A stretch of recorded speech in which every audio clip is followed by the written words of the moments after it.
नमस्कार मित्रगणों, सहारा के निवेशकों का पैसा आखिर कब मिलेगा? 2 चरणों के चुनाव निपट गए हैं। तीसरे चरण का 7 मई को है। 7 चरणों में देश में चुनाव जारी हैं और 4 जून को नतीजा आएगा। ठीक है, लेकिन एक दशक से ज़्यादा समय हुआ है। 2009 से 14 के बीच तक तो यूपीए थी, लेकिन 14 से 24 तक अभी 10 साल से मौजूदा सरकार है। आखिर क्यों सरकार के कानों में जू नहीं देखता?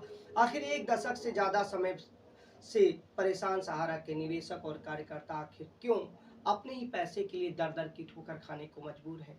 इसमें न्याय व्यवस्था की बात की जाए या किसी भी व्यवस्था की, लोकतंत्र के चारों स्तंभ कार्यपालिका, विधायिका, न्यायपालिका और मीडिया, चारों का एक जैसा रुख है। इस बीच 13 करोड़ के लगभग निवेशक दर दर की ठोकर खा रहे हैं और इनसे जुड़े लगभग आधी आबादी मान लीजिए प्रभावित है। और सहारा ही नहीं, कई चिटफंड कंपनियां हैं। आखिर इनके निवेशकों का जब सहारा कहता है कि हमारे पास 4 गुना संपत्तियां हैं देनदारी से, तो सहारा की वाकई में जो अलग अलग देनदारियों की संपत्तियां हैं, इनको सीज करके या जब्त करके जो भी तरीका है, आम निवेशकों का जितना पैसा जमा हुआ है क्योंकि फिक्स संपत्तियों में है, उसको क्यों नहीं वापस कराया जाता? और पहली बात तो यह है कि जो सहारा से 24,912 करोड़ के करीब सहारा से भी खाते में जमा किया गया, उसमें से 5,000 रुपये सुप्रीम कोर्ट में पीआईएल के माध्यम से सीआरसीएच को दिया गया, वही क्यों नहीं फाइनल हो पा रहा है?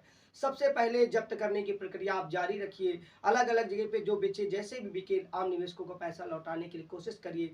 लेकिन दूसरी तरफ जो सेबी के पास है 24,912 करोड़, वो दीजिए, तब तो कहते हैं डूबते को तिनके का सहारा होता है। कम से कम एक हिस्सा पैसा जमा हो चुका है, फिर भी निवेशकों को क्यों नहीं मिल रहा है? एक तरफ कार्यकर्ता परेशान है, दूसरे तरफ सहारा के कर्मचारी, तीसरे तरफ आम जनता यानी कि 13 करोड़ के लगभग निवेशक और जिन लोगों ने गृह मंत्री अमित शाह के वादों पर विश्वास किया। और ठीक है, क्योंकि सुप्रीम कोर्ट के आदेश पर सीआरसीएच को मिला, सुप्रीम कोर्ट पर सबको भरोसा है, तो उन्होंने पोर्टल के माध्यम से अप्लाई किया, सहारा सीआरसी रिफंड पोर्टल। वहां पर भी झोल वाला डिफिशियंसी तमाम चीजें, और इसमें अभी तक नोटिफिकेशन नहीं आया है कि पहली बार 10,000 मिलेगा, शेष कब मिलेगा। गोल गोल घुमाने से अलग आपको जागना होगा, स्वस्थ सन के बीच पूछना होगा, चाहे पक्ष में रहे हो या विपक्ष में। सहारा की चीजें 2009 से शुरू होती हैं।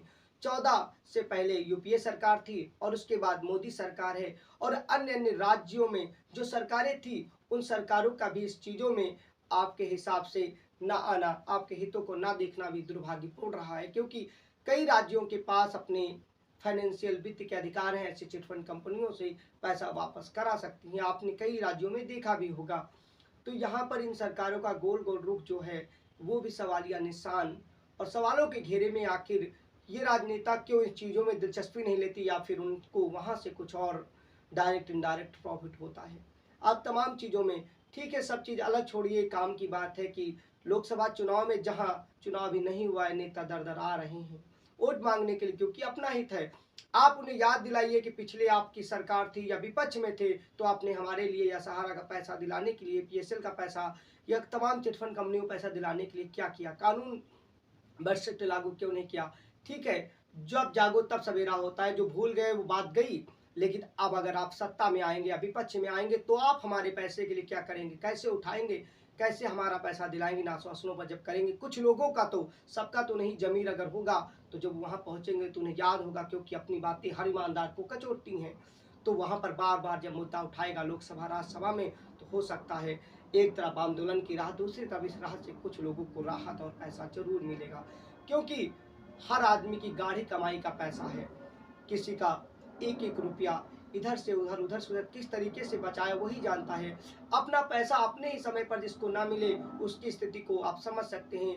गरीब रेड़े ठेले वाले, किसी ने बेटे की शादी के लिए, किसी ने बेटी की शादी के लिए, किसी ने पढ़ाई के लिए, किसी ने दवाई के लिए, किसी ने आशियाना बनाने के लिए जो पैसा जमा किया था, आज उसी पैसे पर दर दर ठोकर खाते हुए कितने गुजर गए और कितने गुजरने की स्थितियों में हैं। आखिर वजह क्या है? क्या कारण है? क्या ऊपर से उन्हें कुछ डायरेक्ट इनडायरेक्ट इन 13 करोड़ की भावनाओं से अलग मिलता है, इसलिए उन लोगों ने अपना जमीर बेच रखा है, या कुछ और?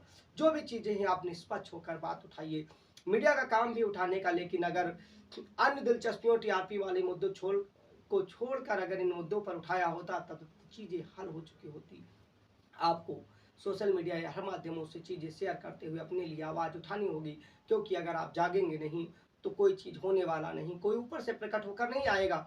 जिस तरीके से लोगों ने आंदोलन किया, आंदोलन सफल हुए, किसान बिल वापस हुए, तमाम चीज़ें हुई। उस तरीके से जब सहारा की 4 गुना अधिक संपत्तियां हैं, पीएसएल संपत्तियां हैं, तो उनको जब्त करके सरकार अपने ग्राउंड में ले। और दूसरी तरफ सरकार अगर निवेशकों से इतर बात करें, उद्योगपतियों का लाखों करोड़ माफ कर सकती है, तो यहाँ पर जो 2 लाख करोड़ के करीब सहारा की संपत्तियां हैं, उन्हें करके उससे कम ही देनदारी है, क्यों वापस नहीं करा सकती? आखिर डोल के अंदर कहाँ पोल है?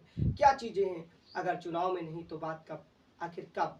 क्यों नेताओं लगातार 2 रैली के बाद आश्वासन नहीं दे रहे? क्यों रैलियों में जिक्र नहीं कर रहे? अगर पैसा दिलाने की मंशा है सरकारों की, तो उन्हें कम से कम रैलियों में स्पष्ट करना चाहिए।